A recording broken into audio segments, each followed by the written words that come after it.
I'm the man, I'm the man, I'm the man. Yes I am, yes I am, yes I am. I'm the man. Hello everybody, Jacob Kurtenbach with themanservices.com. We've got one coat on the walls, we'll be doing another, hopefully not a third, but it's looking really good.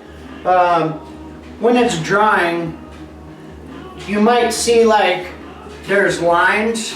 If you went over it really good, there won't be lines, but if you see it while it's drying, it's probably too late to touch it. So I would just let it dry all the way through. If the first time you did what we practiced in the video, just make sure you don't touch it while it's drying.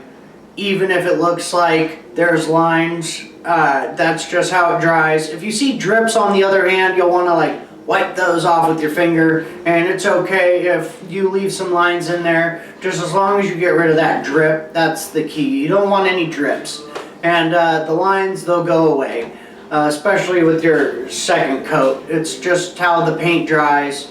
I've been doing a lot of painting, and when it's drying, it looks like it's gonna be really ugly, and hopefully it's not.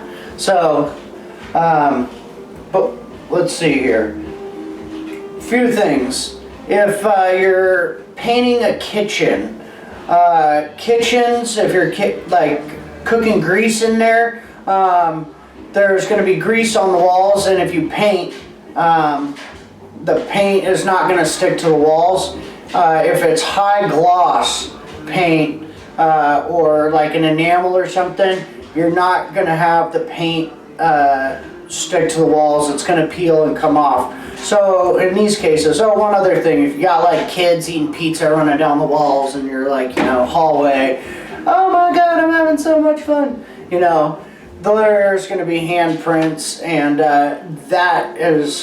the paint is not going to stick to that. So what you need to do with high gloss enamel paint situations you're trying to paint over, you're going to want to sand everything.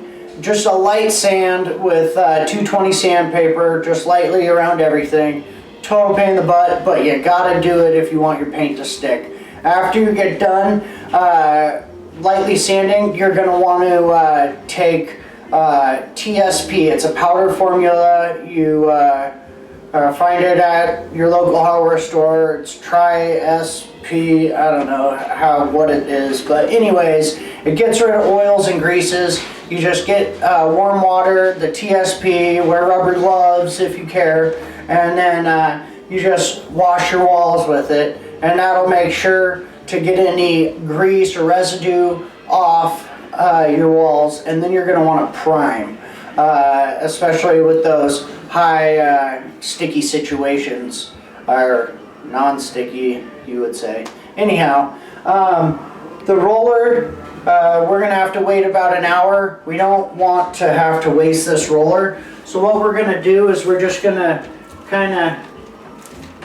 I told you to never roll toward yourself, but there's like no paint in here. So we're going nice and slow, just trying to get every little last bit of paint. And we want to get the roller covered completely. And we found a bag, and we looked inside, and we're like, oh, there's no holes in here. So that's good. You don't want any holes in here. And then what you do is you're going to take the roller and you're going to put it in the very bottom corner like this. And then you're going to make sure it's nice and tight.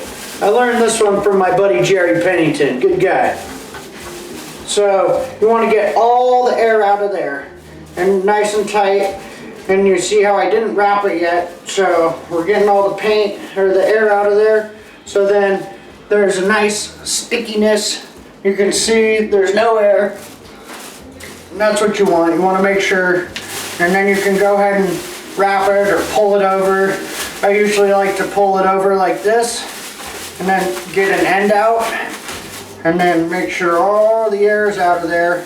And you can even leave it like this overnight. And if you don't want to leave it in the sun, but if you leave it in the shade or underneath something, it's really nice and stays cool. So that's how I leave my brush in between coats, or my roller, just like so. So I'm going to go ahead and just kind of paint. There's a little bit of paint left in here. Just paint all the edges that aren't painted, because if you don't do this and you just let this dry, little chips of paint come off in your next coat, and you don't want that. So it's better if you just get it nice evenly spread on there and then let it dry. If it really is bothering you, you can grab another paint liner, or once that's completely dried, now that you've painted the whole thing, you can actually peel that out. So I hope this helped, and happy painting. Jacob Kurtenbach with Man Services. I'm the man, I'm the man, I'm the man. Yes I am, yes I am, yes I am. I'm the man, I'm the man.